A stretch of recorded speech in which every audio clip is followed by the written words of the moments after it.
আজকে তাহলে শুরু করব হচ্ছে সাধারণ জিনগত রোগ।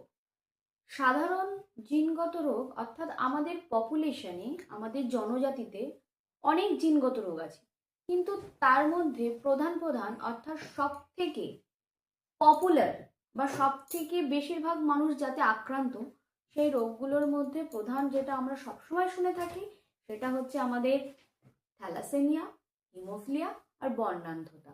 বর্ণান্ধতা কম শুনলেও থ্যালাসেমিয়া শুনি না এরকম গল্প নেই, বা এরকম থ্যালাসেমিয়া রোগটা সম্পর্কে না জানলে টার্মটা শুনেনি এমন কেউ আছে বলে আমার মনে হয় না। সেক্ষেত্রে আমাদের থ্যালাসেমিয়া সম্পর্কে প্রথমে তোমাকে একটু ইন্ট্রোডাকশন দিই। থ্যালাসেমিয়া তাহলে সাধারণ জিনগত রোগের মধ্যে আমাদের সিলেবাস অনুযায়ী আমরা তিনটের সাথে পরিচিত হব। প্রথমে হচ্ছে থ্যালাসেমিয়া, তারপরে হচ্ছে হিমোফিলিয়া, তারপরে হচ্ছে বর্ণান্ধতা। সেক্ষেত্রে প্রথমে আজকের মেইন যে টপিকটা সেটা হচ্ছে সব থেকে, যদি তোমাকে একটা কোয়েশ্চেন করা হয় যে আমাদের জনজাতিতে বা আমাদের জনগোষ্ঠীতে সব থেকে কমন বা সব থেকে সাধারণ জিনগত রোগ কোনটি, তাহলে সেটা তুমি চোখ বন্ধ করে বলতে পারো হচ্ছে থ্যালাসেমিয়া। ঠিক আছে, তাহলে প্রথমে আমরা আজকে থ্যালাসেমিয়া সম্পর্কে আলোচনা করতে চলেছি।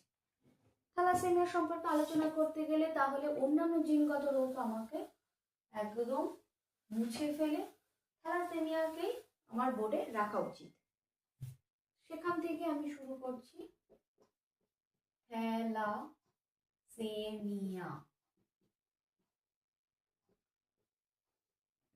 প্রথমেই বলি, থ্যালাসেমিয়াকে প্রথমেই ভেরি ভেরি ইম্পর্টেন্ট করে একটা কথা দিয়ে শুরু করছি। থ্যালাসেমিয়াকে ভূমধ্যসাগরীয় রক্তাল্পতা বলা হয়। কারণ কি? কারণ থ্যালাসেমিয়াকে প্রথম বা সব থেকে বেশি যে জনজাতির মধ্যে পাওয়া গেছে সেটা হচ্ছে গ্রিস এবং টার্কি। তাই গ্রিস এবং টার্কি ভূমধ্যসাগরের তীরবর্তী দুটো প্রধান অঞ্চল বা জায়গা। তো এখানে যেহেতু সব থেকে বেশি পাওয়া যায় বা প্রথম পাওয়া গেছে, তো সেক্ষেত্রে থ্যালাসেমিয়ার অপর নাম ভূমধ্যসাগরীয় রক্তাল্পতা। সেক্ষেত্রে থ্যালাসেমিয়া একটা বংশগত রোগ। বংশগত রোগ মানে হচ্ছে যে রোগগুলো একটা জেনারেশন থেকে অন্য জেনারেশনে জিনগতভাবে এগিয়ে যায় বা জিনগতভাবে সঞ্চারিত হয়। সেক্ষেত্রে থ্যালাসেমিয়া সব থেকে প্রধান যে সমস্যাটা সেটা হচ্ছে আমরা একটু আগেই জানলাম, সেটা হচ্ছে রক্তাল্পতা, যাকে বলা হয় ভূমধ্যসাগরীয় রক্তাল্পতা। তো রক্তের অল্পতা বা রক্ত আমাদের হচ্ছে আরবিসি বা লোহিত রক্তকণিকা মেনলি এখানে এফেক্টেড হয় বা সমস্যা জর্জরিত হয় লোহিত রক্তকণিকা। সেক্ষেত্রে লোহিত রক্তকণিকার মধ্যে যে হিমোগ্লোবিন থাকে, আমি যদি একটু এঁকে দেখাই তাহলে হয়তো একটু সুবিধা হলেও হতে পারে। এই হচ্ছে আমাদের লোহিত রক্তকণিকা, ঠিক আছে, যাকে ইংলিশে আমরা বলবো আরবিসি অর্থাৎ রেড ব্লাড কর্পাসাল বা লোহিত রক্তকণিকা। তাই লোহিত রক্তকণিকার মধ্যে এই হচ্ছে আমার হিমোগ্লোবিন, ঠিক আছে, এই হচ্ছে আমাদের হিমোগ্লোবিন, যেটা চারটে হাত দ্বারা গঠিত। চারটে হাত মানে হচ্ছে এখানে ছোট ছোট অ্যামাইনো অ্যাসিড গুলো জুড়ে জুড়ে একটা হিমোগ্লোবিন পরিপূর্ণ আকার ধারণ করে, ঠিক আছে। সেই পরিপূর্ণ আকার ধারণ করতে গেলে যে অ্যামাইনো অ্যাসিড গুলো জুড়ে জুড়ে লম্বা চেন আকৃতিতে পরিণত হয়, সেই চেনগুলোকে আমরা বলি হচ্ছে পলিপেপটাইড। তাহলে আলটিমেট এবার কি হলো ঘটনাটা, যে আমাদের লোহিত রক্তকণিকার মধ্যে, আমাদের আরবিসির মধ্যে হিমোগ্লোবিন থাকে। মেনলি আমরা ছোটবেলায় ক্লাস 9 থেকেই পড়ে আসছি যে হিমোগ্লোবিন আমাদের অক্সিজেনকে পরিবহনের কাজ করে, তাই তো। এবং হিমোগ্লোবিন নিজে প্রোটিন, আমাদের বডির মধ্যে যতগুলো প্রোটিন উল্লেখ করা হয়েছে তার মধ্যে হচ্ছে হিমোগ্লোবিন প্রধান, তাই তো। তা প্রোটিন যেহেতু, তাহলে প্রোটিনের একক হিসাবে আমরা অ্যামাইনো অ্যাসিডকে পাই। প্রোটিনের সব থেকে সরলতম একক হিসাবে আমরা অ্যামাইনো অ্যাসিডকে দেখেছি। তো সেই অ্যামাইনো অ্যাসিডগুলো জুড়ে জুড়ে যে পলিপেপটাইড চেন গঠন করে, সেই চেন দিয়েই অ্যাকচুয়ালি ওর 4টে চেন আছে, 2টো আলফা চেন এবং 2টো বিটা চেন। আলফা চেন, 2টো আলফা চেন, আর 2টো হচ্ছে বিটা চেন। তাহলে আরেকবার দেখে, আরেকবার ড্র করছি।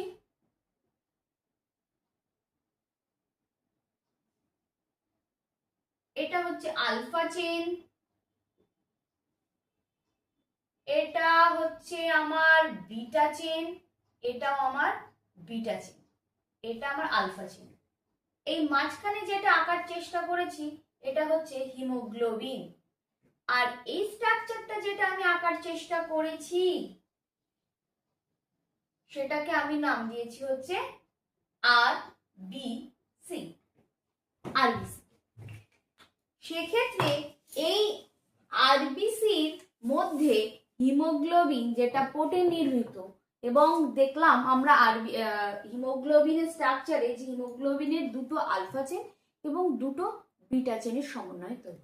এই যে আমি বোর্ডে যেটা ড্র করেছি, সেক্ষেত্রে এই হিমোগ্লোবিনের যদি গঠনগত ত্রুটি কিছু তৈরি হয় বা জিনগতভাবে আমার গঠনগত ত্রুটি চলে আসছে, এই পলিপেপটাইডগুলো ঠিকঠাক তৈরি হচ্ছে না বা এই পলিপেপটাইড তৈরি হতে বাধাপ্রাপ্ত হচ্ছে, তাহলে আমরা দেখব যে আমাদের আরবিসি অর্থাৎ লোহিত রক্তকণিকার মানে সুস্থ এবং স্বাভাবিক একটা লোহিত রক্তকণিকার আয়ুষ্কাল হচ্ছে 120 দিন। ঠিক আছে, সেক্ষেত্রে যখন হিমোগ্লোবিনের ত্রুটি হচ্ছে, গঠনগত ত্রুটি হচ্ছে, সংশ্লেষে ভুল ভ্রান্তি থাকছে, তখন সেই লোহিত রক্তকণিকার আয়ু গিয়ে দাঁড়াচ্ছে 50 থেকে 60 দিন। কোথায় 4 মাস, সেখান থেকে কমে গিয়ে আমার 2 মাসের কাছাকাছি এসে দাঁড়াচ্ছে। ঠিক আছে, মানে ওর আয়ুষ্কাল, ওর মৃত্যু সেই সময়টা সেটা খুব কমে গেল, বেঁচে থাকার সময়টা কমে গেল। সেক্ষেত্রে আমরা আমাদের বডির মধ্যে তখন বিভিন্ন ধরনের সমস্যা দেখতে পাবো। প্রধান সমস্যাগুলোর মধ্যে বা সিমটম বা লক্ষণগুলো আলোচনা করব, তার আগে ডেফিনিশনটা আর একবার একটু সামারি করে দিই। যে থ্যালাসেমিয়া একটা বংশগত রোগ, যেখানে হিমোগ্লোবিনের গঠনগত ত্রুটি থাকার জন্য আমাদের লোহিত রক্তকণিকার তার সঠিক আয়ুষ্কাল বা সঠিক জীবনকাল ব্যাহত করতে পারছে না।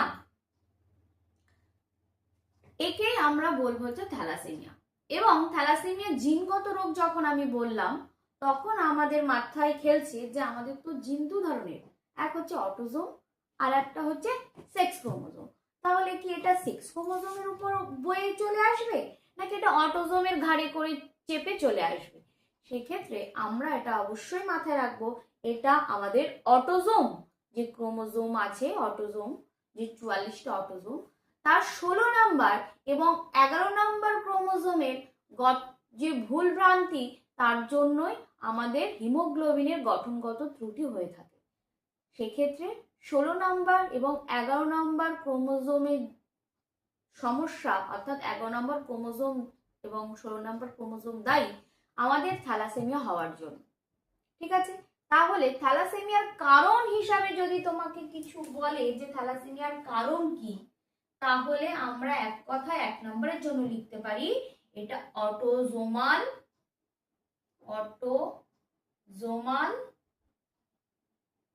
প্রচ্ছন্ন বৈশিষ্ট্য।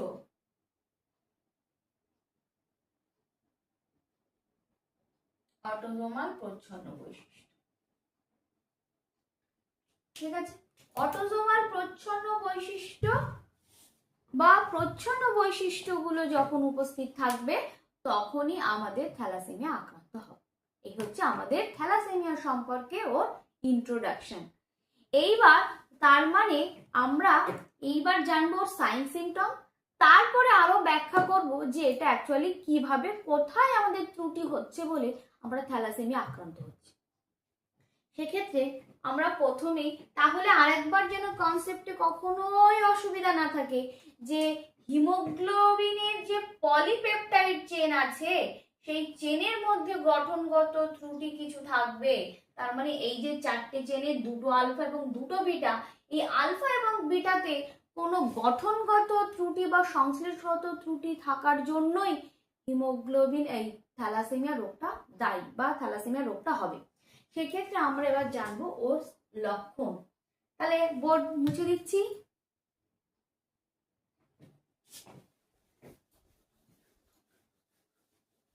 এইবার থ্যালাসেমিয়ার লক্ষণগুলো স্পষ্ট করবে। থ্যালাসেমিয়ার লক্ষণ আমাদের বোর্ড এক্সামে প্রচুর পরিমাণে থ্যালাসেমিয়ার লক্ষণ দিয়ে কোয়েশ্চেন দেয়। থ্যালাসেমিয়ার বিশেষ বিশেষ লক্ষণ দিয়ে শর্ট কোয়েশ্চেন দেয়, এমসিকিউ দেয়। অর্থাৎ থ্যালাসেমিয়ার লক্ষণগুলো কিন্তু খুব ইম্পর্টেন্ট। থ্যালাসেমিয়ার লক্ষণগুলো যখন ইম্পর্টেন্ট তখন আমি প্রথমেই বলতে পারি হিমোলাইটিক অ্যানিমিয়া। প্রথম লক্ষণেই আমরা লিখতে পারবো haemolytic anaemia. Haemolytic anaemia, VVI একটা লাইন, অ্যানিমিয়া। হিমোলাইটিক অ্যানিমিয়া টার্মটা যদি সঠিক ব্যাখ্যা কেউ করতে পারে বা তুমি বুঝতে পারো তাহলে এর মানেটা মনে রাখা খুব ইজি হবে।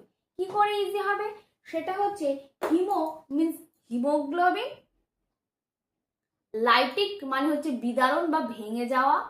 অর্থাৎ হিমোগ্লোবিন ভেঙে যাওয়া বা নষ্ট হয়ে যাওয়ার জন্য যদি রক্তাল্পতা হয়, কারণ রক্তাল্পতার ইংলিশটা হচ্ছে অ্যানিমিয়া, সেক্ষেত্রে যদি হিমোগ্লোবিন ভেঙে যাওয়ার জন্য বা হিমোগ্লোবিনের বিদারণের জন্য যদি আমাদের দেহে রক্তাল্পতা তৈরি হয়, রক্তের অল্পতা তৈরি হয়, তাহলে তাকে সেই সিমটম বা সেই লক্ষণকে আমরা বলবো হচ্ছে হিমোলাইটিক অ্যানিমিয়া। তাহলে কনসেপ্ট ক্লিয়ার এক নাম্বার। এবং 2 নাম্বার আমরা দেখব যত হিমোগ্লোবিন আমার ভাঙছে, যত আমি হিমোলাইটিক অ্যানিমিয়ার মধ্যে দিয়ে যাচ্ছি, তার মানে আমাদের কনসেপ্ট এটা আছে যে যত আমার আরবিসি ভাঙবে, হিমোগ্লোবিন ভাঙবে, ততই আমার বডিতে বিলিরুবিন এবং বিলিভার্ডিন তৈরি হবে। নর্মাল সুস্থ এবং স্বাভাবিক অবস্থায় আমাদের আরবিসি 120 দিন পরে যখন মারা যায় তখন আমাদের রক্তের মধ্যে বিলিরুবিন এবং বিলিভার্ডিন তৈরি হয়, যেগুলো কিডনি বা বৃক্ক দ্বারা ফিল্টার হয়ে বাইরে বেরিয়ে যাওয়ার সময় আমরা মূত্রকে হালকা হলুদ বর্ণে দেখি। মূত্রকে হালকা হলুদ কেন দেখি?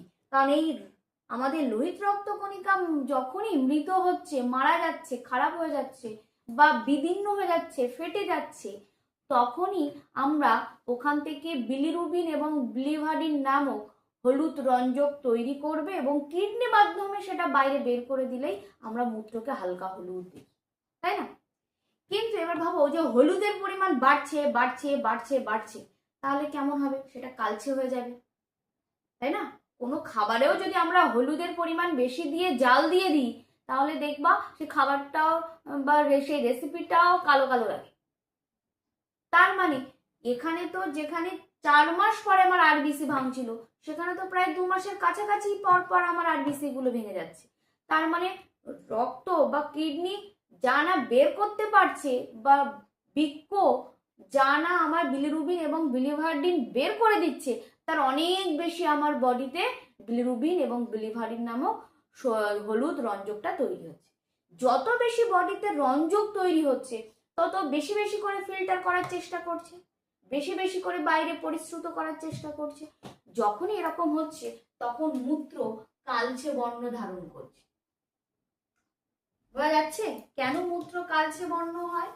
মানে ওরা যখন ইউরিন ত্যাগ করছে তখন মূত্রটা কালো কালো লাগছে, কালচে মূত্র। এইবার 3 নম্বর হচ্ছে যখন হিমোগ্লোবিন মারা যাচ্ছে, যখন হিমোগ্লোবিন মারা যাওয়া বা নষ্ট হয়ে যাওয়া মানে হচ্ছে সেটা আরবিসি বা লোহিত রক্তকণিকাকেই নষ্ট করে দেওয়া। তা লোহিত রক্তকণিকা যখন নষ্ট হয়ে যাচ্ছে তখন সেগুলো জমা হচ্ছে আমাদের প্লিহাতে। ওই জন্য আমরা ক্লাস 8 বা 9 পড়ে এসেছি যে আমাদের প্লিহাকে বলা হয় আরবিসি বা লোহিত রক্তকণিকার কবরখানা, তাই না? পড়েছ? আমাদের প্লিহাকে বা স্প্লিনকে আমাদের বলা হয় লোহিত রক্তকণিকার কবরখানা, যেখানে লোহিত রক্তকণিকা মারা যাওয়ার পর স্টোর করে। বডি কোথায় স্টোর করবে? যে মারা গেছে তাকে তো আর রক্তের মধ্যে ঘুরে ঘুরে বেড়ানো যাবে না। শুধু মারা যাবে না, ও যদি রক্তের নালীর এত সরু তো রক্তের নালীর মধ্যে যেতে যেতে ও যদি ছিঁড়েও যায় তাহলে ওই ছেঁড়া জিনিসকে আর ঘুরতে দেবে না, সব ওই প্লীহাতে গিয়ে জমা করতে থাকবে। প্লীহাতে গিয়ে জমা করতে থাকবে, সেখান থেকে আমার যকৃতে যাবে, যকৃৎ সেগুলো আমার ফিল্টার মানে কিডনিতে পাঠিয়ে ফিল্টার করে দেবে। তাহলে কোথায় গেল? সেই মরা লোহিত রক্তকণিকা প্রথমে আমার স্প্লিনে গেল, দেন আমার লিভারে গেল। তো সেক্ষেত্রে কত দ্রুত সেইগুলো জমা হচ্ছে, কত বেশি বেশি আমাদের প্লীহাতে গিয়ে জমা হচ্ছে। যত বেশি প্লীহা বা স্প্লিনে জমা হচ্ছে তার মানে প্লীহা বা স্প্লিনটা বড় হচ্ছে, সেগুলো তো আবার যকৃতে যাচ্ছে, তার মানে যকৃত বড় হচ্ছে। কারণ জানা বের করছে তার থেকে বেশি বেশি ও তৈরি করছে, জমা করছে। করোনার টাইমে কি হয়েছিল, আমাদের কবরস্থান জায়গা ছিল আর সন্তুলন হয়ে গেছিল, কবর দেওয়া হচ্ছিল, তখন আর মাটি দেওয়ার জায়গা ছিল না, সব লাট করে করে রাখা হচ্ছিল। কারণ জানা জায়গা আছে তার থেকে বেশি মরছে, কি করবে? তখন ওই একটার পর একটা জমা করে হচ্ছিল, ঢিবি মতো করে দিচ্ছিল মানুষের মৃত্যুর লাশ। তো সেক্ষেত্রে এক্ষেত্রেও একই ব্যাপার, জানা আমার বাইরে বেরোচ্ছে তার থেকে বেশি আমার বডিতে লোহিত রক্তকণিকাগুলো মরে জীর্ণ হয়ে ঘুরে ঘুরে বেড়াচ্ছে।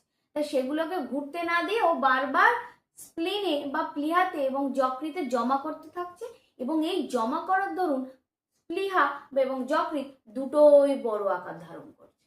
যেই বড় আকার ধারণ করছে আমরা সাইন সিমটম হিসাবে লিখবো স্প্লিনোমেগালি।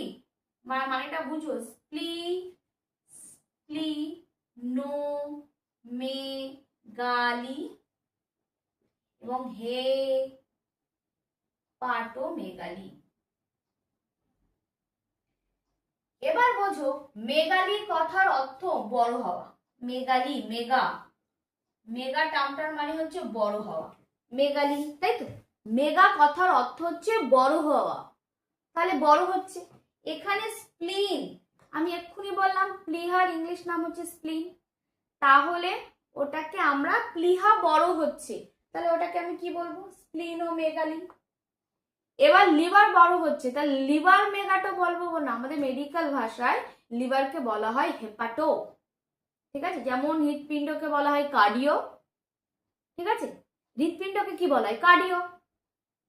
লিভারকে বলা হয় হেপাটো, কিডনিকে বলা হয় নেফ্রো, তাই না? এরকম যখন আলাদা, তারপরে আমাদের লাংসকে বলা হয় পালমো, ঠিক আছে? লাংস রিলেটেড যা কিছু, ফুসফুস রিলেটেড যা কিছু, তা কিছু বলা হয় পালমো। তেমনি লিভার বা যকৃৎ রিলেটেড যা কিছু, তা কিছু আমরা জানবো হচ্ছে হেপাটো নামে। তাহলে হেপাটোটা বড় হয়ে গেছে, তাহলে ওটাকে আমি লিখতে পারি হেপাটোমেগালি। তার মানে আমরা থ্যালাসেমিয়ার লক্ষণ হিসাবে তাহলে কি কি দেখলাম? হিমোলাইটিক অ্যানিমিয়া, কালচে মূত্র, স্প্লিনোমেগালি, হেপাটোমেগালি। তাহলে কোনো সাইন সিমটমের কনসেপ্ট অসুবিধা নেই। আচ্ছা, এইবার আমরা দেখব যে আরবিসি দ্রুত খারাপ হচ্ছে বা মারা যাচ্ছে। এবার আরবিসি ভাঙলে এবার তুমি কি করবে? সেক্ষেত্রে বাইরে থেকে আমার রক্ত নিতে হবে। বাইরে থেকে আমার রক্ত নষ্ট হয়ে যাচ্ছে, 4 মাসের জায়গায় 2 মাসে রক্ত নষ্ট হয়ে যাচ্ছে, তা আমার তো রক্ত তৈরি হচ্ছে না, আর তৈরি হচ্ছে কম, ভাঙছে বেশি, তাহলে আমার বাইরে থেকে রক্ত নিতে হবে। ওই জন্য থ্যালাসেমিয়া পেশেন্টদের যারা মেজর হয়, যারা ভীষণ রক্তাল্পতায় ভোগে, তীব্র রক্তাল্পতায় ভোগে, তাদের বাইরে থেকে ঘন ঘন রক্ত নিতে হয়। তা বাইরে থেকে যখন ঘন ঘন রক্ত নিতে হয়, তখন যেই রক্ত নিবে বারবার, প্রায় 10 বারের বেশি যখন হয়ে যাচ্ছে, তখন দেখা যাচ্ছে হাড়ের মধ্যে লোহার সঞ্চয় হচ্ছে, লোহা। কারণ আমাদের হিমোগ্লোবিনে দেখেছি, আমাদের হিমোগ্লোবিনে আয়রন লাগে আর ভিটামিন B12 লাগে আমাদের হিমোগ্লোবিন সংশ্লেষ হতে গেলে, তৈরি হতে গেলে। তো হিমোগ্লোবিন তৈরি হতে গেলে আমাদের আয়রন এবং ভিটামিন B12 দরকার। তার মানে যখন আমি বাইরে থেকে বেশি বেশি দিচ্ছি, ও বেশি বেশি করে যখন ভাঙছে, তার মানে আমাদের হাড়ের মধ্যে লোহার সঞ্চয় হয়ে যাচ্ছে। আর হাড়ে যখন লোহার সঞ্চয় হচ্ছে, হাড় কিন্তু বেঁকে যাবে, হাড় কিন্তু আগের অবস্থায় সুস্থ থাকবে না, ঠিক আছে? হাড় তখন বেঁকে যাবে, অর্থাৎ হাড় বেঁকে যাবে তাই নয়, হাড়ের মধ্যে ভঙ্গুরতা চলে আসবে। হাড়ের ভঙ্গুরতা, ভঙ্গুর হাড়, ভঙ্গুর হাড়। তাহলে এই হচ্ছে থ্যালাসেমিয়ার প্রধান প্রধান 4টে লক্ষণ, তাছাড়াও অনেকের যাদের হিমোগ্লোবিনের পরিমাণ বেশি বেশি ভাঙছে তখন শ্বাসকষ্ট হতে পারে, অনেক সাইন সিমটম আদার্স হতে পারে, মুখে একটা পাফিনেস হতে পারে, কারণ হচ্ছে শুধুমাত্র হাড়ে জমছে না তো, সেই লোহাগুলো আমার কিডনিতে জমছে, আমার হৃৎপিণ্ডে জমছে, আমার হৃৎপিণ্ড খারাপ হবে, আমার কিডনি খারাপ হবে, ঠিক আছে। মুখটা একটু, মুখের আকার আকৃতি থ্যালাসেমিয়া পেশেন্টের দেখলে বুঝতে পারবে, একটু পাফিনেস মতো থাকবে। তো আদার সিমটম অনেক আছে, থ্যালাসেমিয়া পেশেন্টকে দেখলেই, যারা একটু অভিজ্ঞ তারা দেখলেই বুঝতে পারে এই থ্যালাসেমিয়া পেশেন্ট। তো মেন প্রধান প্রধান যে লক্ষণগুলো আমি বললাম, এই লক্ষণগুলোই কিন্তু আমার পরীক্ষার বেসিসে বা বোর্ড এক্সাম বেসিসে VVVI প্রতিটাকে দেখা যাচ্ছে কোনো একটা সাইন সিমটমের বেসিসে এমসিকিউ দিতে পারে, কোনো একটা সাইন সিমটমের বেসিসে 1 নম্বরের কোয়েশ্চেনের মধ্যেও দিয়ে দিতে পারে। অর্থাৎ প্রতিটা সিমটম বোঝাটা সব থেকে বেশি জরুরি। এখানে লক্ষণ হিসাবে দেখো যকৃৎ এবং প্লিহার বৃদ্ধি, যেটা তোমার তোমাদের টেক্সট বইতে আছে 84 নম্বর পেজে, ওখানে লিখে রাখো, তোমার ওই পেজের উপরে যে ফাঁকা জায়গায় স্টার দিয়ে লিখে রাখো স্প্লিনোমেগালি, তার মানে যকৃতের বৃদ্ধি, স্প্লিনোমেগালি তার মানে হচ্ছে প্লিহার বৃদ্ধি, হেপাটোমেগালি তার মানে সেটা যকৃতের বৃদ্ধি, ঠিক আছে, যেটা তোমাদের টেক্সট বইতে নেই। মোটামুটি এগুলো। এইবার আমি তো চলে যাব থ্যালাসেমিয়ার কারণ হিসাবে যে জিনিসগুলো তোমার টেক্সট বইতে বা বোর্ড এক্সামে খুব জরুরি, সেই জিনিসগুলো ব্যাখ্যা করা থেকে চলে যাব। তাহলে কি আমি এটা মুছে দেব, বোর্ড মুছে দেব।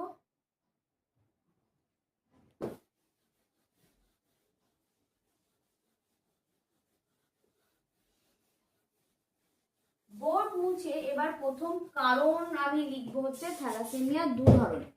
থ্যালাসেমিয়া কি? Thalassaemia alpha thalassaemia and beta thalassaemia. Alpha thalassaemia এবং বিটা থ্যালাসেমিয়া কেন বললো বা কি কারণে বললো? বলছে থ্যালাসেমিয়া 2 ধরনের, এক আলফা থ্যালাসেমিয়া, আলফা থ্যালাসেমিয়াকে আমি শর্ট ফর্মে লিখলাম থ্যাল, এবং বিটা থ্যালাসেমিয়া যেটা আমি শর্ট ফর্মে লিখলাম থ্যাল। এই হচ্ছে আমার আরবিসি, এই হচ্ছে আমার হিমোগ্লোবিন। হিমোগ্লোবিনের আমি ধরে নিই এটা বিটা চেন এবং এটা আলফা চেন। যখন বিটা চেন দুটো বা বিটা চেনের পলিপেপটাইড, আগে বলি যে এখানে আলফা যে চেনটা, আলফা যে পলিপেপটাইডটা, এই যে আলফা দুটো চেন বিটা দুটো চেন, এই আলফা চেন তৈরি হওয়ার জন্য 4টি প্রকট অ্যালিল দরকার, যেটা আমাদের 16 নম্বর ক্রোমোজোমে অবস্থান করছে। আবারও বলি, কি বললাম? এই আলফা পলিপেপটাইড দুটো তৈরি করার জন্য জিনটা 16 নম্বর ক্রোমোজোমে অবস্থান করছে, যেখানে 4টি প্রকট জিন দরকার, ঠিক আছে। ভিন্ন ভিন্ন লোকেশনে আমাদের যে 16 নাম্বার ক্রোমোজোমে ভিন্ন লোকেশনে 4টি প্রকট অ্যালিল যদি অবস্থান করে, তাহলে আমার এই আলফা থ্যালাসেমিয়া চেন দুটো সঠিক তৈরি হবে। সঠিক তৈরি হবে মানে এখানে যতগুলো অ্যামাইনো অ্যাসিড দরকার, আমার 146টা অ্যামাইনো অ্যাসিড দরকার এই পলিপেপটাইড চেন দুটো তৈরি করার জন্য, সেই 146টা অ্যামাইনো অ্যাসিডই তৈরি করা সম্ভব হবে। কিন্তু দেখা যাচ্ছে 4টি প্রকট জিনের জায়গায় যদি একটা বা দুটো প্রচ্ছন্ন জিন চলে আসে, তাহলে কিন্তু সঠিক অ্যামাইনো অ্যাসিড বা 146টা অ্যামাইনো অ্যাসিড তুমি তৈরি করতে পারবে না। যদি দেখা যায় একটা বা দুটো প্রচ্ছন্ন জিন চলে আসলো, তাহলে খুব অল্প পরিমাণ তুমি থ্যালাসেমিয়ায় আক্রান্ত হবে, মানে যেটা খুব একটা মারাত্মক নয়। কিন্তু দুটোর বেশি দেখা যাচ্ছে যে 4টে প্রকট জিনই অ্যাবসেন্ট, বা 4টে প্রকট জিনের পরিবর্তে প্রচ্ছন্ন জিন চলে এসছে, তাহলে তো প্রচ্ছন্ন জিন তো সেই পলিপেপটাইড চেনগুলোকে তৈরি করতে পারছে না। শুধুমাত্র প্রকট জিনগুলোরই ক্ষমতা আছে যে 16 নাম্বার ক্রোমোজোমে অবস্থিত প্রকট জিনগুলোরই ক্ষমতা আছে শুধুমাত্র আমার এই আলফা পলিপেপটাইডগুলো তৈরি করার। কিন্তু তার পরিবর্তে জিনগত ত্রুটির কারণে যখনই প্রচ্ছন্ন জিনগুলো চলে আসছে, তখন কিন্তু হিমোগ্লোবিনের আলফা চেনগুলো আর তৈরি হতে পারছে না। যদি একটা দুটো প্রচ্ছন্ন আসে তাহলে খুব অল্প হচ্ছে, যদি দুটো তিনটের বেশি চলে আসে তাহলে তো সেটা মারাত্মক আকার ধারণ করছে। তাহলে দেখা যাচ্ছে যেখানে বিটা চেনটা সঠিক, বিটা চেনে 141টা অ্যামাইনো অ্যাসিড দরকার, সেক্ষেত্রে বিটা চেনটা সঠিক, যেখানে যে কটা অ্যামাইনো অ্যাসিড দরকার সে কটা তৈরি হচ্ছে। কিন্তু সমস্যা শুধুমাত্র আলফা পলিপেপটাইড তৈরি করতে গিয়ে হচ্ছে, তাহলে আমরা তখন তাকে বলবো আলফা থ্যালাসেমিয়া। ঠিক আছে, তাহলে আলফা থ্যালাসেমিয়া কত নাম্বার ক্রোমোজোমের উপর অবস্থিত প্রচ্ছন্ন জিন প্রেজেন্ট থাকার জন্য হচ্ছে? 16 নাম্বার ক্রোমোজোম। 16 নাম্বার আন্ডারলাইন করে রাখো তোমার টেক্সট বইতে বা তোমাদের টেক্সট বইতে আলফা থ্যালাসেমিয়ার কারণ হিসাবে 16 নাম্বার ক্রোমোজোম, এইটা আন্ডারলাইন করো। সেক্ষেত্রে 16 নাম্বার ক্রোমোজোমের উপর যদি প্রচ্ছন্ন জিন চলে আসে তাহলে আমার আলফা পলিপেপটাইড চেনগুলো তৈরি হতে বাধাপ্রাপ্ত হচ্ছে। Concept clear? এইবার দেখা যাচ্ছে যদি বিপরীত ঘটনা ঘটে, দেখা যাচ্ছে 16 নাম্বার ক্রোমোজোমের 4টে প্রকার জিনিস আছে, কোনো অসুবিধা নেই, কিন্তু দেখা যাচ্ছে আমার বিটা চেনের সমস্যা। তার মানে এই হচ্ছে আমার আরবিসি, এই পাশে লেখার বোর্ডটা দেখা যাচ্ছে তো, এই হচ্ছে আমার আরবিসি, এই হচ্ছে আমার হিমোগ্লোবিন। যেখানে দেখা যাচ্ছে আলফা সঠিক কিন্তু বিটা চেনে, এই বিটা চেনগুলোতে কোনো একটা প্রবলেম হচ্ছে। মানে কোন একটা প্রবলেম বলতে 11 number chromosome, 11 number chromosome, 11 number ক্রোমোজোমের উপর 4টে প্রকট জিন যদি সঠিক প্রেজেন্ট থাকে তাহলেই আমার বিটা চেনকে তৈরি করতে পারবে, সেই একই নিয়ম। কিন্তু 4টে প্রকট জিনের পরিবর্তে যদি আমার কিছু প্রচ্ছন্ন জিন চলে আসে তাহলে আর বিটা চেনকে তৈরি করতেও পারছে না। যখন বিটা চেনকে আর তৈরি করতে পারছে না তখন কিন্তু আলফা ঠিকঠাক আছে, আলফাতে যতগুলো আমার অ্যামাইনো অ্যাসিড ছিল ততগুলো অ্যামাইনো অ্যাসিডই আছে, কিন্তু বিটা চেনের সঠিক অ্যামাইনো অ্যাসিড সংশ্লেষ হচ্ছে না। তার মানে তখন যে থ্যালাসেমিয়া তৈরি হবে তখন তাকে আমরা বলবো বিটা থ্যালাসেমিয়া। ঠিক আছে, তাহলে তোমাকে জিজ্ঞেস করো বিটা থ্যালাসেমিয়ার জন্য দায়ী কত নম্বর ক্রোমোজোম? 11 নম্বর ক্রোমোজোম। সেক্ষেত্রে কনসেপ্ট ক্লিয়ার তো যে কি বলতে চাইছি? আবার একটু সামারি করি, সেটা হচ্ছে আলফা থ্যালাসেমিয়াতে আলফা পলিপেপটাইড গুলো তৈরি হতে পারছে না, বিটা থ্যালাসেমিয়াতে বিটা পলিপেপটাইড চেনগুলো তৈরি হতে পারছে না। সেক্ষেত্রে কেন পারছে না? কারণ 16 নাম্বার ক্রোমোজোমে প্রচ্ছন্ন জিন তৈরি মানে চলে আসছে, তাই আগের জেনারেশন থেকে প্রচ্ছন্ন জিনগুলো চলে আসছে তাই। সেক্ষেত্রে বিটা থ্যালাসেমিয়া কেন হচ্ছে? কারণ 11 নাম্বার ক্রোমোজোমে আমার প্রচ্ছন্ন জিনগুলো চলে আসছে তাই টোটাল থ্যালাসেমিয়ার কারণ হিসাবে যদি বলা হয় অটোজোমাল প্রচ্ছন্ন। ঠিক আছে, যদি প্রকট থাকতো তাহলে যেমন আমার ক্ষেত্রে থ্যালাসেমিয়া নেই, তার মানে আমার 16 নাম্বার এবং 11 নাম্বার ক্রোমোজোমে 8টা প্রকট জিনই আছে। কিন্তু যার ক্ষেত্রে থ্যালাসেমিয়া আছে তার ক্ষেত্রে দেখা যাচ্ছে 16 নাম্বার এবং 11 নাম্বার ক্রোমোজোমে প্রকট জিনের পাশাপাশি ওদের প্রচ্ছন্ন জিনও প্রেজেন্ট থাকছে। তার জন্য সঠিক পরিমাণ বা গঠনগত এবং গঠনগতভাবে সঠিক লোহিত রক্তকণিকা ওরা সংশ্লেষ করতে পারছে না। এই হচ্ছে টোটাল থ্যালাসেমিয়ার কারণ। তাহলে আমরা থ্যালাসেমিয়ার কারণ পড়লাম, লক্ষণ পড়লাম আর ইন্ট্রোডাকশন পড়লাম। সেক্ষেত্রে থ্যালাসেমিয়া দেখো তোমার বইতে কারণ হিসাবে যে বোল্ড করে রেখেছো, বোল্ড করা আছে থ্যালাসেমিয়া এক প্রকারের প্রচ্ছন্ন অটোজোমাল জিন দ্বারা নিয়ন্ত্রিত বংশগত রোগ। ওখান থেকে শুরু করে জীবন হ্রস্বকাল হয়, মানে মৃদু রক্তাল্পতা, মানে রক্তের অল্পতা অল্পও হতে পারে, রক্তের অল্পতা বেশি হতে পারে, এবং জীবনকালও অন্যান্য আমাদের যদি আমরা সুস্থ এবং স্বাভাবিক অবস্থায় মারা যায় তাহলে আমাদের 60-70 বছর হলেও তাদের ক্ষেত্রে 30-40 এরকম 35 বছর বাঁচতে পারে, মানে তাদের জীবনকালটাও আয়ুষ্কালটাও অনেক কমে যায়। এটা করবে। লক্ষণগুলোকে ভিভিআই লেখো, 84 পেজে যে লক্ষণগুলো আছে ওগুলোকে ভিভিআই লেখো। অ্যালফা এবং বিটা থ্যালাসেমিয়ার কারণ হিসাবে 16 নাম্বার এবং 11 নাম্বারের তলায় আন্ডারলাইন করো। ঠিক আছে, সেক্ষেত্রে থ্যালাসেমিয়া যখন মেজর থ্যালাসেমিয়া, মেজর এবং মাইনর বলে দুটো কথা আছে, সেক্ষেত্রে যদি আমার একটা বা দুটো অ্যামাইনো অ্যাসিড তৈরি হতে সমস্যা হয় বা প্রচ্ছন্ন জিন একটা বা দুটো প্রেজেন্ট থাকে, তাহলে খুব সামান্যতম রক্তাল্পতায় আমি ভুগবো, যেখানে বারবার রক্ত চেঞ্জ করার আমার কোনো দরকার নেই, কিন্তু আমার বডিতে কিন্তু একটা রক্তের অল্পতা থাকবে। সেটাকে আমার বলবো মৃদু রক্তাল্পতা বা মাইনর থ্যালাসেমিয়া। কিন্তু তার বেশি যদি হয়ে যায়, আমাকে বারবার রক্ত নিতে হচ্ছে, আমার বডিতে রক্ত দ্রুত কমে যাচ্ছে, তখন তাকে আমরা বলবো মেজর থ্যালাসেমিয়া। ঠিক আছে, সেক্ষেত্রে এই মেজর থ্যালাসেমিয়ার অপর নাম হচ্ছে কুলিং বর্ণিত অ্যানিমিয়া। এই কুলিং বর্ণিত অ্যানিমিয়ার তলায় VVVI করো। ঠিক আছে, মেজর থ্যালাসেমিয়াকে বলা হয় কুলিং বর্ণিত থ্যালাসেমিয়া। আর মেজর থ্যালাসেমিয়া যদি কারোর হয়, তাহলে 6 মাস থেকে 2 বছরের মধ্যেই তার বডিতে সাইন সিমটমগুলো স্পষ্ট দেখা যাবে। কিন্তু যদি মৃদু রক্তাল্পতা হয় বা মাইনর থ্যালাসেমিয়া হয়, যেহেতু রক্তের অল্পতা অল্প, সেক্ষেত্রে প্রথম তাদের ক্ষেত্রে ধরা পড়ে না।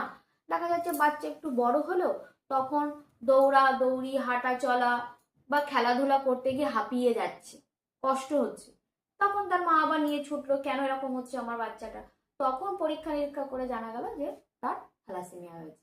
সেক্ষেত্রে মৃদু বা মাইনর থ্যালাসেমিয়ার ক্ষেত্রে এই ধরনের হয়। কিন্তু যাদের ক্ষেত্রে তীব্র বা মেজর থ্যালাসেমিয়া যারা ভুগছে বা জিনগতভাবে মেজর থ্যালাসেমিয়া হচ্ছে, তারা 6 মাস বয়স থেকেই বুঝতে পারবে, তাদের সাইন সিমটমই এমন থাকবে যে বডি বুঝিয়ে দেবে যে থ্যালাসেমিয়ায় আক্রান্ত।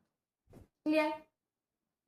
সেক্ষেত্রে এখান থেকে তো 2 নম্বরের লক্ষণ দিতে পারে, থ্যালাসেমিয়ার কারণ হিসাবে 1 নম্বরে দিতে পারে, MCQ দিতে পারে, থ্যালাসেমিয়ার আলফা থ্যালাসেমিয়া এবং বিটা থ্যালাসেমিয়ার কারণ হিসাবে কত নম্বর ক্রোমোজোম দায়ী, এগুলো শর্ট কোয়েশ্চেনে আসতে পারে। কিন্তু মেনলি যেটা আমার দেবে যে থ্যালাসেমিয়া বা আমাদের যে বংশগত রোগগুলো পপুলেশনে প্রচন্ড কমন, সেগুলো কিন্তু আমাদের মেন্ডেল যে সূত্রগুলো দিয়েছিল সেই সূত্র অনুসরণ করে। বোঝা যাচ্ছে? মেন্ডেল যে সূত্রগুলো মটর গাছের উপরে অ্যাপ্লাই করে বের করেছিল, পৃথকীভবন, স্বাধীন সঞ্চরণ সূত্র, সেগুলো কিন্তু আমাদের যে বংশগত রোগ, কমন সাধারণ জিনগত রোগ, সেগুলো কিন্তু ওই মেন্ডেল বাতকে ফলো করে। ক্লিয়ার? সেক্ষেত্রে তোমার এবার কোয়েশ্চেন আসবে 2 নম্বরে, খুব ভালো কোয়েশ্চেন দেয় আমাদের বোর্ড এক্সাম গুলোতে, চেকার বোর্ড দিয়ে দেয়। কি দেয়? ধরো তোমাকে একটা দিয়ে দিল যে বাহক মাতা, মা থ্যালাসেমিয়ার বাহক, বাবা স্বাভাবিক, মানে বাবা ধরো কোনো থ্যালাসেমিয়া আক্রান্ত না, বাবার মধ্যে যে কটা স্বাভাবিক জিন থাকার কথা, প্রকট জিন সব কটাই আছে, কিন্তু মার মধ্যে দেখা যাচ্ছে যে প্রকট জিনের পাশাপাশি প্রচ্ছন্ন জিনও প্রেজেন্ট থাকছে, অর্থাৎ মা থ্যালাসেমিয়ার বাহক, আক্রান্ত নয়। কিন্তু আক্রান্ত হলে সেক্ষেত্রে তার প্রচ্ছন্ন জিনের পরিমাণই বেশি থাকবে। ঠিক আছে, মা বাহক, বাবা স্বাভাবিক, সেক্ষেত্রে সন্তানরা কেমন হবে? এইগুলো থ্যালাসেমিয়া, এই যে আমরা উত্তরাধিকারের সূত্রে চেকার বোর্ডগুলো ব্যাখ্যা করতে চলেছি, এগুলো মেনলি জেনেটিক কাউন্সিলিং বা বিয়ে করার আগে এই ধরনের কাউন্সিলিংগুলো করাতে হয়।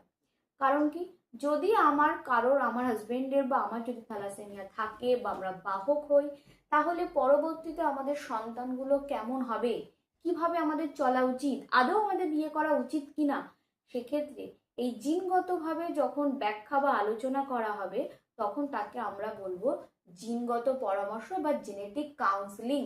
এই কাউন্সিলিং এর মধ্যে যদি কোনো বিয়ের আগে কোনো হাজবেন্ড ছেলে মেয়ে যায়, বা এটা আমাদের প্রচুর পরিমাণে ক্যাম্পেইনিং চলছে, সতর্কতামূলক জনসচেতনতামূলক কাজগুলোর মধ্যে এই একটা, যে মানুষকে বোঝাতে হবে বিয়ের আগে তারা যেন ব্লাড টেস্ট করে, বিয়ের আগে যেন তারা থ্যালাসেমিয়া পরীক্ষা করে, এবং জিনগত পরামর্শ নিয়েই যেন তারা বিয়ে পিড়িতে বসে।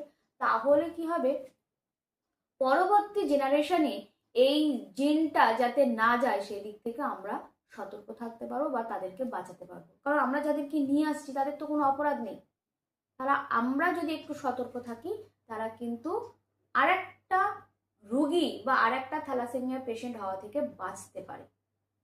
ঠিক আছে, তাই এটা আমাদের আছে। এই যে কথাগুলো বললাম এগুলো কিন্তু তোমার জেনেটিক কাউন্সিলিংয়ে অল্টারনেট ইয়ারে দেয়, যে জিনগত কাউন্সিলিং বা জেনেটিক কাউন্সিলিং বা জিনগত পরামর্শ, সেক্ষেত্রে 2 নম্বরে ব্যাখ্যা করো। তখন এই থ্যালাসেমিয়া এই জিনিসটাকেই তোমার ব্যাখ্যা করা উচিত বা ব্যাখ্যা করতে হবে। ক্লিয়ার? সেক্ষেত্রে আমি এবার চলেছি যে থ্যালাসেমিয়া উত্তরাধিকার পদ্ধতিতে আলোচনা করব, যে আমরা যদি মা বাহক হয়, বাবা আক্রান্ত হলো, বাবা আক্রান্ত হলো, তাহলে সন্তানরা কেমন হবে, মানে চেকার বোর্ডের সাহায্যে আমরা এগুলো ব্যাখ্যা করব। তাহলে বোর্ডে যেটা বুঝিয়েছি এখনো পর্যন্ত থ্যালাসেমিয়ার কারণ স্পষ্ট? ঠিক আছে, এইবার আমরা চেকার বোর্ড করব। চেকার বোর্ড গুলো খুব ভালো করে বুঝবে, এই চেকার বোর্ড থেকে কিন্তু তোমাকে মাধ্যমিকে কোয়েশ্চেন দেবেই দেবে। ঠিক আছে, থ্যালাসেমিয়া। থ্যালাসেমিয়া প্রথমেই বলি, 3টে জিনিস তোমাকে আগে বুঝে নিতে হবে। বোঝার জন্য আগে বলি, যদি ভালো জিন থাকে তাহলে আমরা সেগুলো প্লাস দিয়ে লিখব। মানে ভালো জিন বলতে এখানে প্রকট জিনের কথা বলা হয়েছে। ঠিক আছে, আর যদি প্রচ্ছন্ন জিন থাকে তাহলে সেগুলো আমরা শুধু থ্যাল বলে উল্লেখ করব। ঠিক আছে, তার মানে এখানে লিখতে পারি প্লাসটা প্রকট জিনের জন্য উল্লেখ করা হয়েছে, আর এই জিনটা প্রচ্ছন্ন জিনের জন্য উল্লেখ করা হয়েছে। ঠিক আছে, বুঝতে অসুবিধা নেই। সেক্ষেত্রে ডাউট আছে? কোনো ডাউট? ওকে, ঠিক আছে, বোঝো, মন দিয়ে বুঝবো। দেখো এত সহজ, এবং নাম্বার যে ম্যাথের মতো নাম্বার পাওয়া যায়, ছাকা নাম্বার, আমি করবো অ্যান্সার লিখবো নাম্বার, এরকম এত সুন্দরভাবে বোঝা যায় বা পড়া। এবার থ্যাল এবং থ্যাল দুটো জিন আছে, সেক্ষেত্রে আমাদের তো সমস্ত ক্রোমোসোম জোড়ায় জোড়ায় সবকিছু অবস্থান করে। ক্রোমোসোম যখন জোড়ায় জোড়ায়, ক্রোমাটিড গুলো জোড়ায় জোড়ায় অবস্থান করবে, সেই জোড়ায় জোড়ায় অ্যালিল গুলো অবস্থান করার জন্য যদি দেখা যাচ্ছে একটা ভালো জিন এবং একটা প্রচ্ছন্ন জিন, মানে একটা প্রকট জিন এবং একটা প্রচ্ছন্ন জিন আছে, তাহলে এনাকে আমি বলবো বাহক, কারণ একটা খারাপ জিনকে বহন করছে, বাহক। ঠিক আছে, কিন্তু দেখা যাচ্ছে দুটোই প্রচ্ছন্ন জিন চলে এসছে বা দুটোই খারাপ জিন চলে এসছে, তাহলে এই মানুষটাকে আমি বলবো হচ্ছে আক্রান্ত, কারণ এর মধ্যে তো প্রকট জিন নেই, এর মধ্যে শুধুই খারাপ জিনগুলো প্রেজেন্ট আছে, শুধু প্রচ্ছন্ন জিনগুলো প্রেজেন্ট আছে। তার মানে এর থ্যালাসেমিয়ায় মেজর ভাবে আক্রান্ত, ভীষণভাবে আক্রান্ত, হিমোগ্লোবিন তৈরি হচ্ছে না বডিতে ভালো। ঠিক আছে, কিন্তু দেখা যাচ্ছে যেমন আমি তুমি, আমার 2বার থ্যালাসেমিয়া টেস্ট করা আছে, আমার বিয়ের আগে আমি একবার কনফার্ম হওয়ার জন্য আর একবার রিকনফার্ম, যে হ্যাঁ এইটা আমি একবার হসপিটাল থেকে করিয়েছিলাম আর একবার বাইরে থেকে করিয়েছিলাম, সেক্ষেত্রে দুটো রিপোর্টই সঠিক আসছে কিনা দেখার জন্য আমি কনফার্ম হয়েছি। ঠিক আছে, সেক্ষেত্রে থ্যালাসেমিয়া যদি দুটোই প্রকট জিন থাকে, অর্থাৎ দুটোই ভালো জিন থাকে, তাহলে ইনি হচ্ছে স্বাভাবিক, যেটা আমার ক্ষেত্রে ছিল বা আমার ক্ষেত্রে আছে, এটা স্বাভাবিক মানুষ। তাহলে কি বললাম, যদি অ্যালিলগুলির মধ্যে একটা প্রকট এবং একটা প্রচ্ছন্ন, যদি আমি আরো বলি একটা ভালো জিন একটা খারাপ জিন থাকে, তাহলে তিনি বাহক। যদি দুটোই খারাপ থাকে তাহলে তিনি আক্রান্ত, যদি দুটোই ভালো থাকে তাহলে স্বাভাবিক, যেমন আমি স্বাভাবিক। সেক্ষেত্রে চেকার বোর্ডে বলছে, যেহেতু এখানে চেকার বোর্ড আমি প্রথম একটা যেটা দিচ্ছি সেটা দেখো, বলছি যে মাতা বা মা এখানে বাহক, ঠিক আছে, এবং বাবা স্বাভাবিক। তাহলে সন্তানদের মধ্যে আক্রান্তর কত শতাংশ আক্রান্ত হবে? সন্তানদের মধ্যে আক্রান্তের শতাংশ কত? আক্রান্তের শতাংশ কত? কোয়েশ্চেনটা কি বলছে, যে মা বাহক, বাবা স্বাভাবিক, সেক্ষেত্রে যে সন্তানগুলো হবে তাদের মধ্যে আক্রান্ত হওয়ার সম্ভাবনা কত শতাংশ? তাহলে বের করি। প্রথমে আমরা মাকে, মারটা লিখি। মার কি আছে? মার ক্ষেত্রে দেখলাম মাকে বাহক বলেছে, তার মানে মার একটা জিন ভালো আর একটা জিন খারাপ। বাবাকে কি বলেছে? বাবা ভালো, মানে বাবা একদম স্বাভাবিক, তার মানে বাবার দুটো জিনই ভালো, তাই তো? বাবার দুটো জিনই ভালো, অসুবিধা আছে? সেক্ষেত্রে আবার সেই চেকার বোর্ড করে ফেলো। তাহলে এই পোর্শনটা মুছে দিচ্ছি। এটা কি বোঝা হয়ে গেছে? মুছে দেব। ওকে,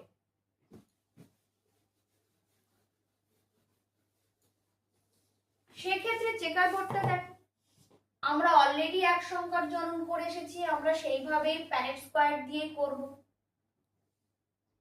প্যানেট স্কোয়ার দিয়ে যখন করব তখন একদিকে আমি মার গ্যামেট লিখবো, একদিকে বাবার গ্যামেট লিখবো। সেক্ষেত্রে এই দিক বরাবর মার গ্যামেট অর্থাৎ স্ত্রী গ্যামেট গুলো লিখছি, এই দিক বরাবর আমি পুং গ্যামেট গুলো লিখছি। সেক্ষেত্রে স্ত্রী গ্যামেটে তাহলে গ্যামেট উৎপন্ন করি, দু ধরনের গ্যামেট হবে। কি হবে? একটা প্লাস চিহ্ন দিয়ে, মানে একটা ভালো জিন দিয়ে, একটা প্রচ্ছন্ন জিন বা খারাপ জিন দিয়ে। সেক্ষেত্রে বাবার গ্যামেট যাই তৈরি হোক না কেন সবই ভালো গ্যামেট তৈরি হবে, কারণ বাবার মধ্যে খারাপ জিন তো নেই, সবই তো ভালো জিন রয়েছে, তাই না? সেক্ষেত্রে গ্যামেট গুলো বসিয়ে দাও। একটা হচ্ছে প্লাস, এটা মার গ্যামেট গুলো বসাচ্ছি, এটা মার। এটা বাবার গ্যামেট গুলো বসাচ্ছি, বাবার সবকটাই ভালো। এটা ক্রস করা, থ্যাল প্লাস থ্যাল প্লাস। সেক্ষেত্রে এটা ক্রস করাও, একটা ভালো একটা মন্দ। এটা ক্রস করাও, দুটোই ভালো। এটা ক্রস করাও, একটা ভালো একটা মন্দ। ঠিক আছে? তাহলে চেকার বোর্ডটা এবার দেখো কি বলছি। চেকার বোর্ডটা এবার দেখো যে এটাকে যদি আমি এই চার ধরনের সন্তানকে যদি আমি 100% ধরি, তাহলে 100%-র মধ্যে এই যে সন্তানটা এ তো পুরোপুরি স্বাভাবিক, কারণ এর ক্ষেত্রে দুটোই ভালো জিন আছে। এও স্বাভাবিক, কারণ এর ক্ষেত্রে দুটোই প্রকট জিন আছে। কিন্তু আর যে দুটো সন্তান তাদের একটা করে ভালো একটা করে খারাপ, তার মানে এরা সবাই বাহক। তার মানে আমাকে কোয়েশ্চেন কি করেছে? আক্রান্তের শতাংশ কত? তার মানে এই দুটো স্বাভাবিক,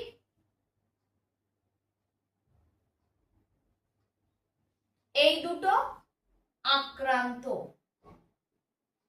তার মানে এই দুটো হচ্ছে বাহক। আক্রান্ত কেন লিখছি? বাহক।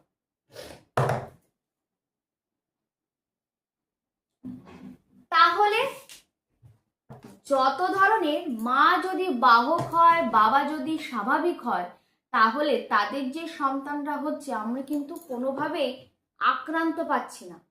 বাহক পাচ্ছি 50%, স্বাভাবিক পাচ্ছি 50%।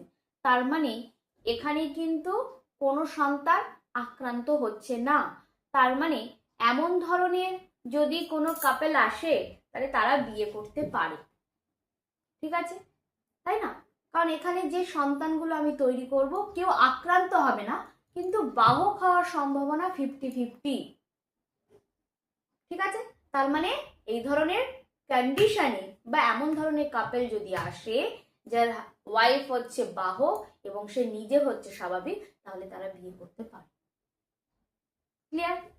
অসুবিধা নেই বুঝতে? চেকার বোর্ড বুঝতে অসুবিধা আছে?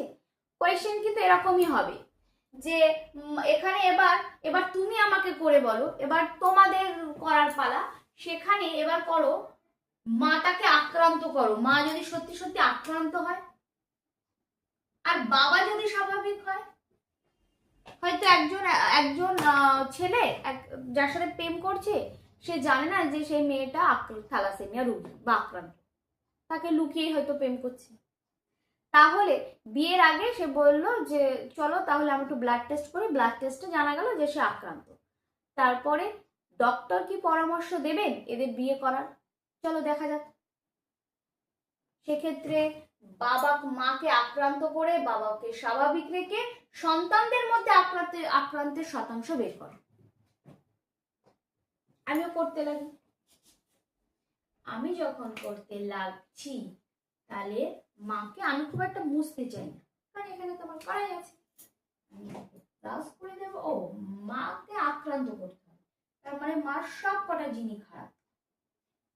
বাবা স্বাভাবিক মানে বাবা ঠিক আছে। তো সেক্ষেত্রে মা যে গ্যামেট গুলো উৎপন্ন করছে সেগুলো সব কটাই খারাপ। বাবা যে গ্যামেট গুলো উৎপন্ন করছে তার একটা, বাবা সব কটা গ্যামেট ভালো, মানে মা এখানে খুবই খারাপ, বাবা এখানে পুরোপুরি স্বাভাবিক।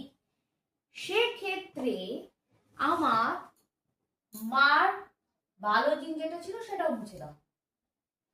এটাকে কি করো, এটাকে ক্রস করাও, একটা ভালো হবে একটা মন্দ হবে। এখানেও একটা ভালো হবে একটা মন্দ হবে, এখানেও একটা ভালো হবে একটা মন্দ হবে, এখানেও একটা ভালো হবে একটা মন্দ হবে।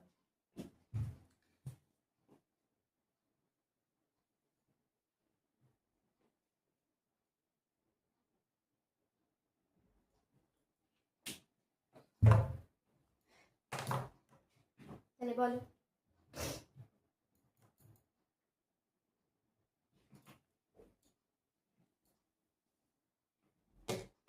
পেয়েছো? তাহলে কত শতাংশ আক্রান্ত হলো?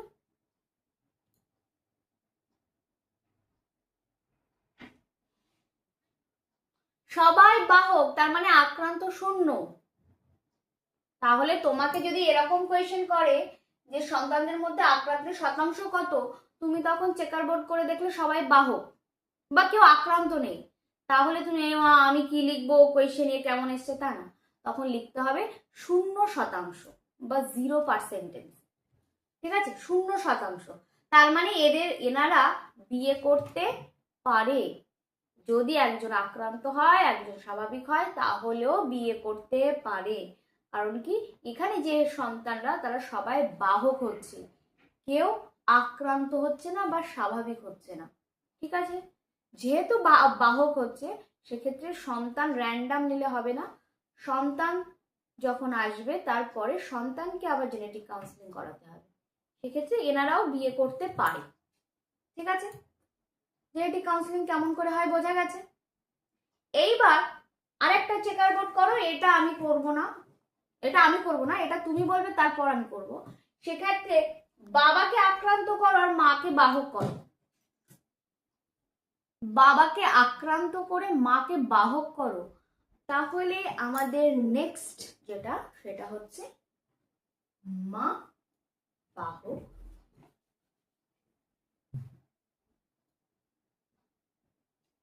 বাবা আক্রান্ত,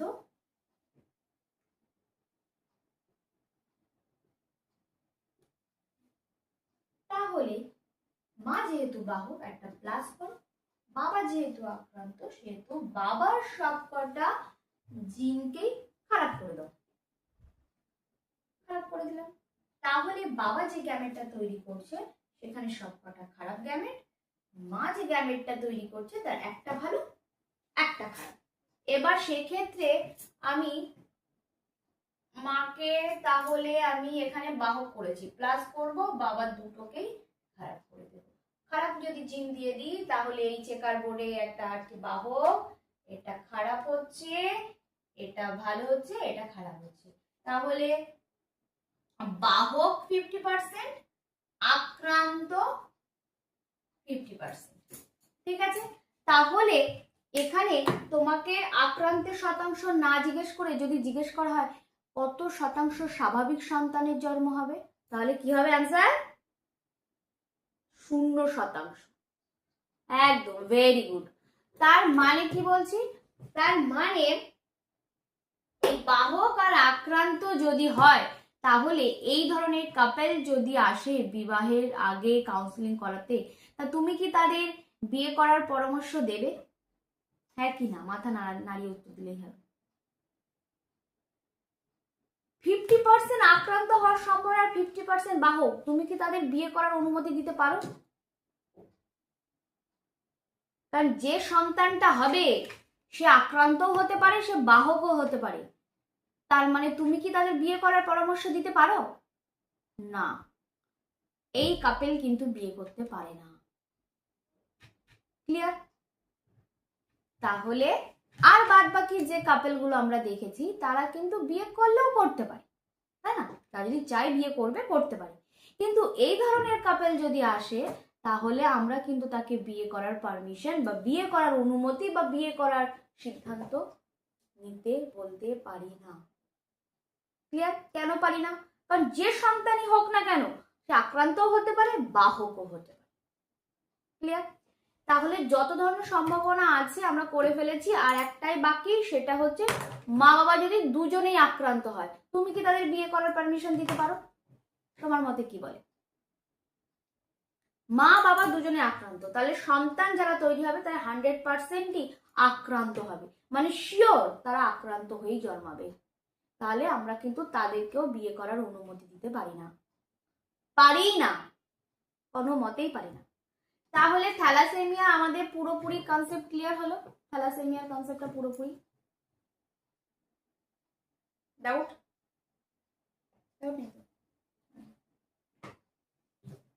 সেক্ষেত্রে থ্যালাসেমিয়া আমরা পারবো, আমাদের যে কোনো ধরনের চেকার বোর্ডে দিক না কেন কত শতাংশ সেটা আমরা নির্ণয় করতে বা বের করতে পারবো।